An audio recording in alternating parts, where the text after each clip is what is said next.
They bought it brand new. It's only got 17,000 miles on it, and it started burning oil right around when it had 15,000 miles on it. Now, it didn't originally, so that kind of tells you, you know, something is amiss here. Now, Kia knows they have problems. This one actually had a recall, and they went through the BS process of Kia where they said, no, we're not going to replace the engine or fix it, even though it's burning oil. You know how that goes with these companies. They were even told by mechanics at the place that, well, unless you just drive until the engine blows up, they'll put another engine in then, but they're not going to fix it if it's burning oil. Now, obviously, it shows they're not making them correctly, because the first 15,000 miles, it didn't burn any oil. Now it is, right? Obviously, something's wearing out. They're not going to admit to any of this stuff because, you know, they don't want to replace all these engines. Kia's had nothing but engine problems for decades. They had those ones that were made in the United States where the engines were blowing up and they blamed it on a bad machine that didn't make the engines right, and then metal was going inside and blowing them up. These aren't particularly blowing up if you keep adding oil, but they are burning oil. Now take my 94 Celica, okay? It burns half a quart of oil every 3,000 miles. I changed it then, so I really don't care. Now, why does it burn oil? It burns oil because it's got 240,000 miles on it. Things are worn, but really, I mean, that's a lot of miles. This baby's only got 17,000 now, and it started burning oil when it had 15,000.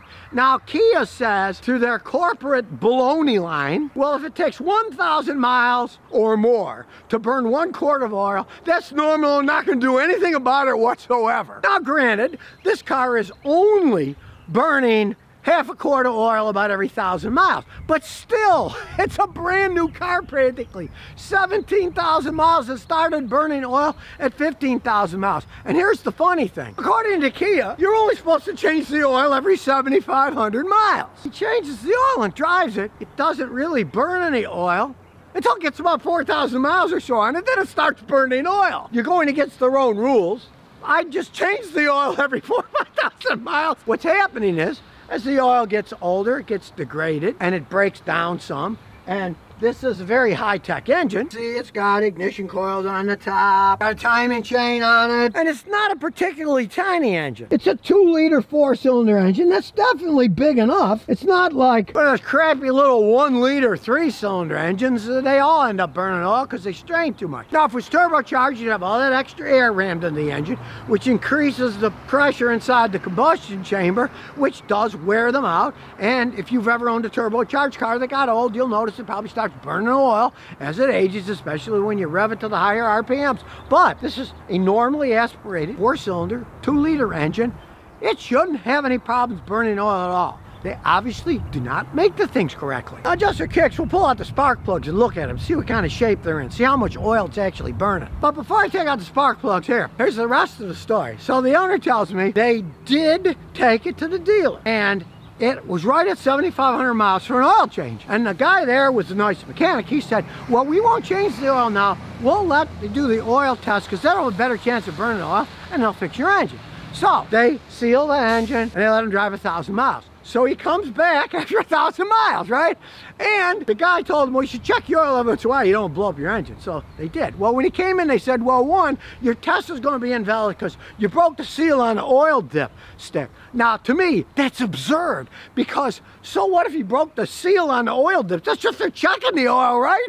He didn't empty any out, right? Well, regardless, the guy said it wouldn't even matter because it had burnt oil, but in that 1,000 miles, it had only burned half a quart of oil. And as I said earlier, Kia says a quart of oil every 1,000 miles or a quart of oil every 1,500 miles or whatever is normal, and they're not going to fix it anyways. And then the guy says, well, I'll change the oil for 60 bucks. We're not going to give you another car, and then we can perform the test again if you want, but we got to keep the car overnight. We're not going to give you a loaner car. So they thought and said, okay, now will you put this in writing for us? The guy says, no, I'm not going to put it in writing. And that's something I warn people about. Always get it in writing. I've had so many people. I did a guy once. I said, the spark plugs have been changed on your car to hide something. They're brand new. And he just had the car serviced at the dealer. That was the only guy who worked on it, right? But I looked at his bill, and it was nothing about spark plugs on the bill. They didn't want to fix some warranty work, and the bill said what he had done. It was like a $900 bill, but there wasn't a mention of spark plugs on it. They were brand new spark plugs. So I said, well, somebody did. And he said, well, I didn't, and they're the only ones that worked on it. So he goes back to him and he says, this. Well, I noticed there's new spark plugs in the car, but it's not on the bill. And you know the baloney they gave them? They said, well, sir, we changed your spark plugs free as a service, so we didn't put it on the bill. What a line of baloney. They just flat out lied to them. So, anytime you go in, you gotta get it in writing, especially if it's a warranty thing. I've had people over the years, they'll have a noise. They've still got like 2,000 miles left on their original car warranty. The engine's making a noise. When you take it to the dealer, have it written down. Customer complains of this noise. And then they say, we didn't find anything, whatever. Just don't say, oh, well, we didn't find anything. Here's your car back. You don't get a receipt. You gotta get a receipt. Because then if the engine blows up after the warranty's over, you got paperwork to say, look, it was making a noise. They couldn't figure out what it was. Now the engine's gone. You're going to fix my engine. You got to get a paper trail with these people because they're bureaucrats. They don't care. But in this case, they wouldn't have done anything anyways because it doesn't burn a quart or more of oil every 1,000 miles. So we'll take out the spark plugs. See how bad it actually is. Oh, we'll take one out. Look at it. Get the ignition coil off. Then we'll pull the spark plug out. Check out the spark plug. Now, you can see it's not outrageous. It's got some spotty burning oil. It's nothing outrageous, but it is burning some oil. But we're gonna have to check them all, see if any are worse than the others. Not only can you see little spots on it, but look, oil. Shouldn't be oil on them. Check them all. And here comes the number 2. They got long threads on these things. And it's hot because he drove all the way from Arkansas. And you can see it's a little bit less. And when I squeeze the top, it's not particularly oily like the other one was. Meaning that the number 1 cylinder's more worn than the number 2. Now here's number 3. It's still got this little spotty burning stuff, but it's totally dry. There's no oil at all on the edge, so that's even better shape. Now we'll do the last one, number 4. And we'll see what it looks like. There's oil on the front one and the back one. Obviously, the ends of the engine are wearing more than the middle, which is typical on an old worn out engine because you've got all the lubrication and coolant that cools the middle of the engine best, but the exterior parts of the engine, the front and the back, they're the ones that often suffer from some lack of lubrication, some lack of cooling, because they're on the edge. Just like if you remember the old Volkswagen Beetles with air-cooled engines, the number 3 cylinder would always burn out first because it had less airflow. Being an air-cooled engine, that cylinder didn't get enough air and it was always the first one to burn up. On a water-cooled engine, cylinders that don't get as much cooling on the edge will generally wear faster than the ones in the middle. And of course, the dirtier the oil gets, then it will start leaking and or burning it more as it gets dirty. I mean, maybe after this vehicle, Kia will do something, but from my experience, they really don't give a rat's behind about their customers. But if you do own one of these like this, take my advice. Change the oil every 5,000 miles with full synthetic oil, and maybe it won't burn any oil. They tell you, well, you only need to change it to 7,500, but it's normal that they're gonna burn some oil while you're doing that. The logic of these companies is just beyond me. I got the plugs back in. I'll put the stupid beauty cover on. I know, doesn't make it look that beautiful. I think it's a stupid idea, but that's engineering for you. Other than the oil burning, the wife's real happy with it because it gets 38 miles a gallon. The husband, not so much because it's the first CVT he has and he hates the way it slouches up and down. Because of course, this doesn't have a launch gear like the Hondas and Toyotas do. So they are kind of wonky when they're accelerating up and down. We'll take it for a spin, I'll show you. Get out the key, at least it has a real key. I like that. Give them a plus for that. Starts right up. I mean, it's only got 17,286 miles on it. You can see it's not bad. Doesn't have the side pictures and stuff, but I mean, this is an economy car. And I gotta say, it idles smooth, doesn't shake at all. And you're relatively high up in the air. You can see pretty far, but you can see it doesn't have the acceleration of a Honda or Toyota with the launch gear. It's a relatively responsive car. When you're taking the corners, you feel under control. It's not as tight as other cars, but it's not particularly sloppy either. Got a decent wheelbase that it corners quite well. You don't feel insecure. I mean, the brakes are really responsive. All their stuff in the back fell forward when I slammed the brakes on. They worked perfectly fine. They didn't slip either. ABS works. Take it to our little drag strip and see what it does. Here we go. We're headed to the drag strip and there's nobody behind us, so we can come to a stop. There's the line. And let's see what this thing can do. Here we go. We'll floor it. That was the ABS slipping because it's wet. And you noticed it turned itself off. Now, it does make a lot of noise. It accelerates okay. But you can see from the auto stop to save gas, when it started, there was quite a bit of hesitation when it restarted. The other day, I was checking out that Ford Bronco, And the Ford Bronco had no hesitation when it shut itself off to save gas. And then when I stepped on the gas, it was a very smooth transition. This has a pretty rough transition. You can clunk it when you stepped on it. It took a while to hesitate and then take off because it had shut it off to conserve gas. Now the wife in this case doesn't have a lead foot, but the husband does. And he doesn't particularly like the CVT, but she likes 38 miles a gallon. We'll do a little acceleration. I'll see what it does. Makes a lot of noise. It does accelerate. It's not horrible. Like I say, it's nothing like the Honda and Toyota with launch gears, and nothing like a regular, say, 6 or 7 speed automatic transmission that has gears that it can shift up and down, get a lot more acceleration. It handles pretty good in the twisties, you know. It's kind of a zippy little car. I would just be royally pissed if I had a car that had 17,000 miles on it that was burning oil. Because that's right now, with 17,000 miles on the clock. Imagine what it's going to do if it makes it to 100,000 miles. It's either going to burn a whole bunch more oil, or the engine's going to blow up. But the overall design of the car, hey, check it out. Got windows everywhere. The driver's got a very good view for traffic. You're not going to miss anything. There's no blind spots. It's pretty well designed from that standpoint. It's just that the stupid thing burns oil. And unlike the early Kia Souls that had those giant hamsters or whatever they were selling them, these aren't bizarre looking cars. They look kind of nice. They have their own style. It's just that there it is. It's a hybrid. It burns gas and oil. And to the way that Kia dealerships mistreat their own customers. I've seen it here now. I've seen it in Arkansas. I've seen it back in Houston. I would never buy a Kia. Okay, it's a known fact, I hate Volkswagens, right? Now, it wasn't always this way. When I was a kid, I loved them. They were air-cooled, simple. You could buy one for $2,000 cash. Drive the heck out of them. Well, why don't I like the modern ones? The modern ones have too much technology. They started with a little, and they got more and more and more. Realize, Volkswagen owns Porsche, Audi. They take that high level of technology and they put them into their lowly Volkswagens, making them not as dependable as they were, making them cost more. And if you've ever been to a Volkswagen dealer, you'll know they're looking at your wallet. And they're trying to guess, how much money do these people have to see what they can take out of them? But in the spirit of honesty, we're going to analyze this 2007 Jetta that was bought used a long time ago. Now, it's only got 89,000 miles because they gave it to their mother for a while in Florida, but it just sat there for 5 years. So it's very low mileage for an 07. It's only got 80-something thousand miles on it. We're going to see how this is held up. They'll keep it if it's okay, but if not, they'll get rid of it and get something better. Now, even though it's low mileage, when they picked it up sitting at their mother's place in Florida, wasn't used much, they spent $6 grand on it, having things fixed so they could drive it. Realizing in these days, hey, you're not going to get much for $6 grand in a car, so they decided to put it into this thing. Here's what I'm talking about, complexity.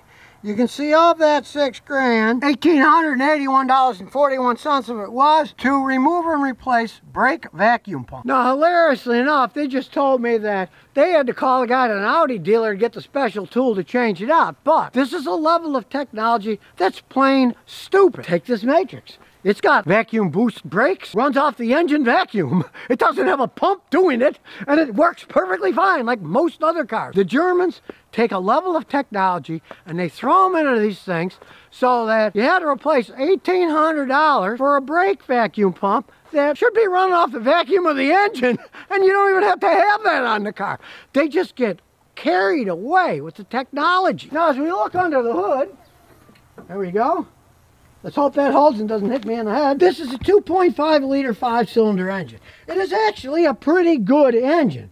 These engines hold up. This particular one isn't really burning oil. It's got plenty enough horsepower. Even though it's not turbocharged, it's still got plenty of horsepower to get you around. Volkswagens are zippy cars. That's how they sell them to people. But they just cost too much money to fix as they break down. I mean, this car's only got 80-something thousand miles on it. Let's say it was a Toyota, it wouldn't have needed any of those repairs. That'd be $6,000 they'd still have in their pocket, because a Toyota with 80-something thousand miles, hardly anything would have worn out. Now, he admits it's a fun car to drive. They do handle well. And so far, transmission has been perfectly fine. He said it was a little sluggish around third or so until he changed the fluid, then it went back to normal. Now, you might see some fading here. Well, they don't make them in Deutschland like they used to. This faced the Florida sun. And lo and behold, it peeled off. But as we go to the other side, it's still in good shape because it was in the shade. And of course, don't be fooled by names. We check it out here. Wolfsburg edition, right? But don't be fooled. Check it out here. Da da da da. Mexico. Does anybody want some German tacos?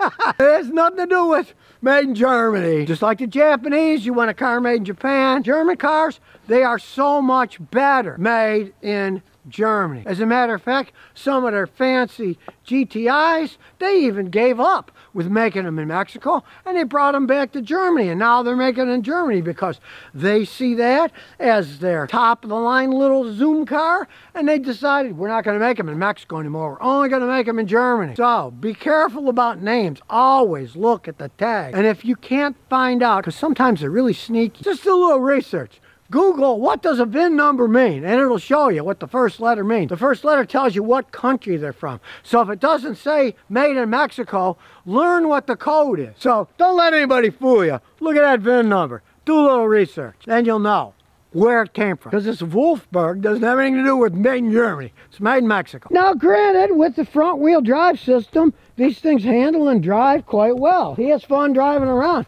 I always liked driving Volkswagens. Now it's a 2.5 liter engine, strange enough. He averages about 25 miles a gallon. And you might say for a small car, well, it's an 07. It's an older car. And it is a zippy car. It's not a slow car. So it's not horrible gas mileage. Not great gas mileage, but not horrible. People that want to get gas mileage in one of these Jettas will get a diesel. And they get phenomenal gas mileage. But of course, they're much slower than this thing is. And they're certainly not as much fun to drive. So let's get our computer out. Thinking about the VIN number. Now these do have a tremendous amount of information that you can get from computers. That's the one thing. You can analyze them with a fancy computer quite well. You might not like the results you get, but you'll get results. Now we'll start it up, let it warm up a little. And here we go. The engine, everything, that's good so far. Now, Central Electric's low high beam bulb, right low, high beam low. The low high beams have codes for the light bulbs. Now, as soon as I saw the lights, I thought, I'll bet he changed the headlights. Well, indeed, he did. Well, this is how complex these stupid German cars are. You gotta tell the computer you changed the headlights. Or it thinks it's abnormal, so we'll fix that right now. We'll clear the fault code. It also says the immobilizer's a little wacky. The immobilizer key, they'll often trip codes for no reason whatsoever. It's got no problem starting, but realize the immobilizer keys work by the car has to recognize the immobilizer chip in the key, and sometimes they just don't. Too cold or whatever, so we'll erase that too. And all this other stuff is green and good. The only thing left is the heated outside door mirror on the front passenger side. We'll see what it says just for a laugh. It says it's an electrical fault in a circuit somewhere, and it happened at 136,689 kilometers. Heated mirror, hey, it's not heating too hot, but hey, is that a reason to get rid of a car? No, just out of curiosity. We'll clear that one too. And now we'll start her up again and look at the real data. We'll look at the engine electronics. As you can see, there's 312 things to look at. Checking the stuff out, looking for weird data. And as usual, it's color coded, so. See all the cylinders, 1, 2, 3, 4, 5, have 0 misfires. It's not misfiring at all. And as you can see here, all the cylinders, well, the first 4, there's no delay in the ignition angle. They're all at 0. And we scroll down to 5. That's 0 too, which is good. The lambda's working pretty good. 1.00 is perfect. You can see this is going 0.98, 1.01. They're going to move around a little, but it's pretty close to perfect 1.00. That's the specified and that's the actual. It's really smooth. Check it out. It even has idle stabilization self-adaptation. It's only subtracting 0.39%. Pretty close to perfect. Yes, they have computers even to make it idle smooth. Now, great when it works, yes, but as I've been saying, the level of technology in these things, maybe they went a little bit too far. You can see here, it's even showing you the percentage opening of the thermostat. Now, the owners just told me, originally, the mechanics said, well, we might have to take the transmission off to change the vacuum pump for the brake that they changed, but luckily the guy was able to work around it. Save him a little bit of money there, but still, 1,800 bucks is 1,800 bucks. It's a lot of money for something that a car shouldn't even have in the first place.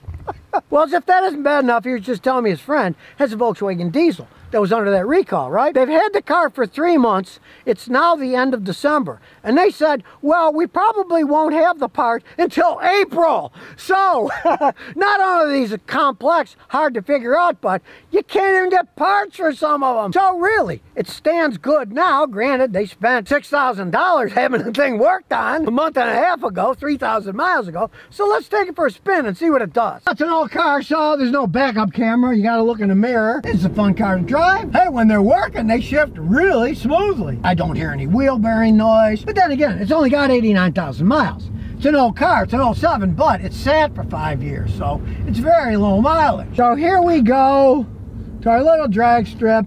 We can't stop because there's somebody behind me, but this is good enough. Now that sounds like German technology. Those shifts are so smooth.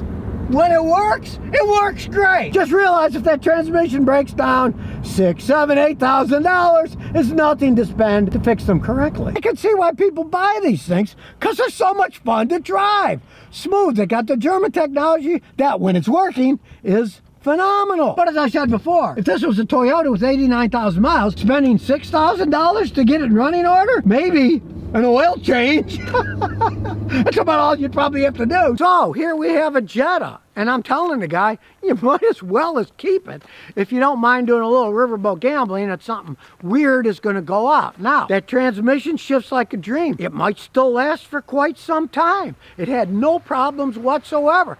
Phenomenal technology when it works. Doesn't burn oil. The engine runs smooth. But you watch some of that information I showed on those 320 something bits of data. These things are complex. And when they do break, the money is just going to go flying out of your wallet because most guys don't even know how to work on them. They don't have scanners at that level, or they have them and they don't even know how to operate the things. They are expensive to fix, extremely expensive to fix. Ram trucks, they sell an awful lot of them. Here's a 2019 a guy bought used. I'm going to show you step by step what shape it's in and what you get for your money. I'll start with the exterior. Yeah, it's a beautiful looking truck. Black and chrome. The interior, Longhorn. They're going for the Ford, you know. The Ford had their little country one too that they had with leather seats. Pretty much the same color, almost the same design, only it says Longhorn on it. We open the back. A lot of room. Hey, it's a luxurious truck, right? Since it's a double cab, it's got a shorter bed on it, and it's a 4x4. Now this has a big Hemi in it, a 5.7 liter V8. Averages around 19 miles a gallon. Okay, that's pretty good for a big heavy truck like this. You gotta face the facts. Big Hemi V8 seem to handle the active fuel management better, and in the case of this one, hey, it doesn't burn any oil, and as we can see, got 88,159 miles on it. So with that mileage, has anything gone wrong with the guy?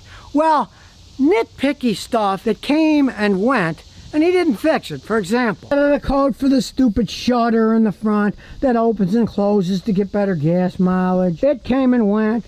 It had a code for the pressure sensor for the evap system, but that came and went. But the one big advantage of this truck is it lives, like me, in Tennessee. There is no emissions testing. So if he lived in an area where the check engine light comes on, you got to get the emission stuff fixed. You'd have to fix the evap system if the code came up. It's not on now. He says it comes and goes. You would have to fix that stuff. It could be a pain in the butt. In Tennessee, you do not care, as long as it runs okay. But if you live in an emissions area, you might think twice before buying one of these things. A lot of problems that can come up. You can spend a fortune on these stupid little anti-pollution things. It's just the way that it is. But in this case, he doesn't care. Interesting enough, he used to be a state trooper in New York. He fled New York State because he couldn't stand the taxes, moved to Tennessee, and he loves it. If he had this in New York State, he'd be spending a bunch of money fixing it so it would pass the stupid emissions test. Now start it up, listen to it.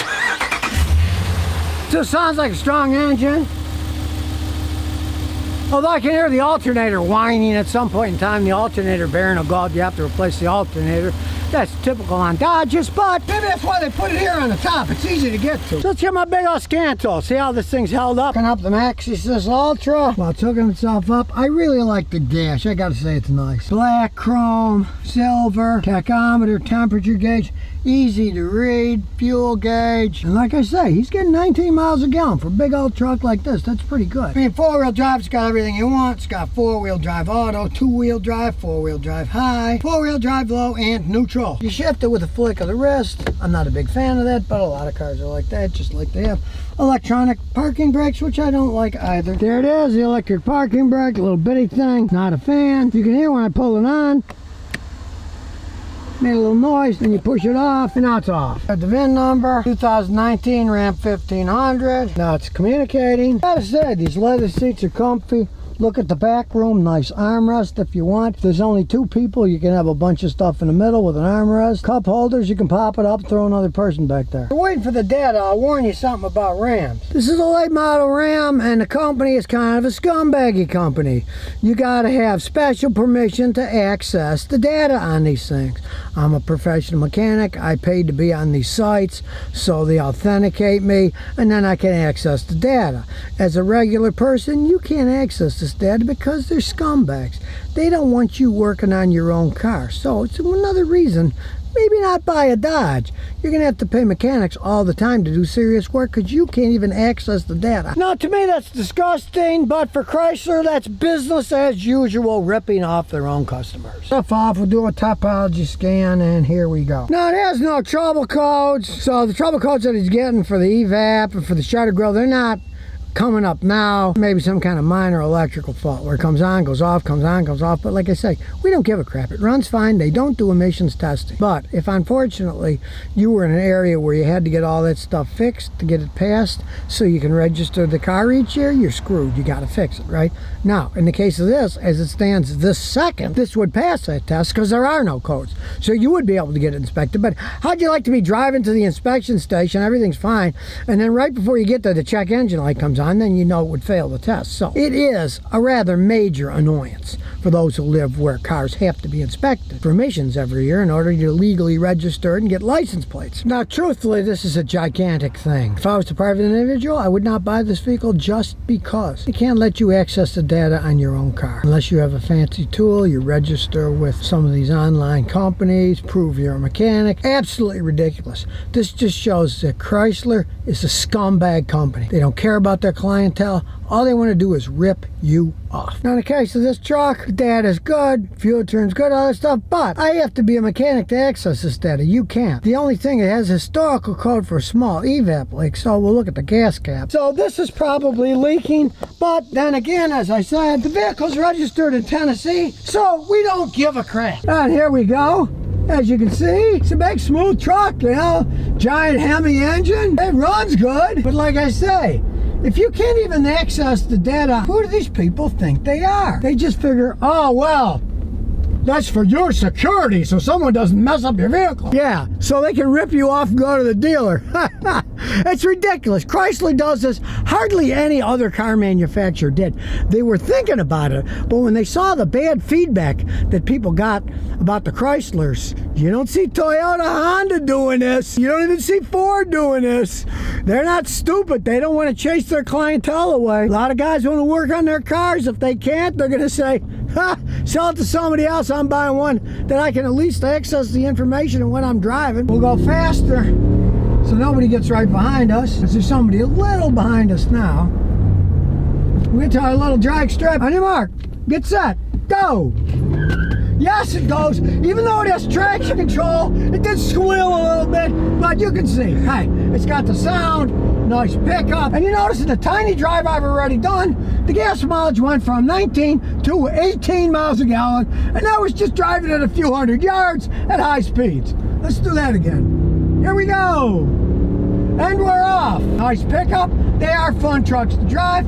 And now you can see it's dropping 17.9. You're not going to get 19 the way I'm driving it. Sticks in my craw that you as a consumer can't even access the data. Nice truck, runs good. Only problem was the evap leak, probably that stupid capless system. You'd have to buy the whole top parts, expensive, but he doesn't care. We live in Tennessee. They don't do emissions testing. Would I buy this vehicle? Now, as a mechanic, of course, I could, because I paid for the license and I can access the data. You, as an individual, cannot. So, if I were you, I would not buy one of these things. Straight up. You can't work on your own vehicle. They won't let you. That's just total crap. It just shows the greed of a company. And as you can see when you open the door, Fiat Chrysler US LLC. That's all I have to say. Greedy Italian company that's now a greedy European Stellantis company. Stay away from these people.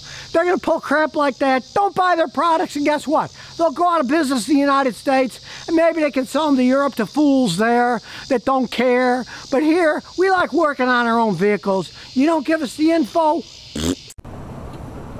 So if you never want to miss another one of my new car repair videos, remember to ring that bell.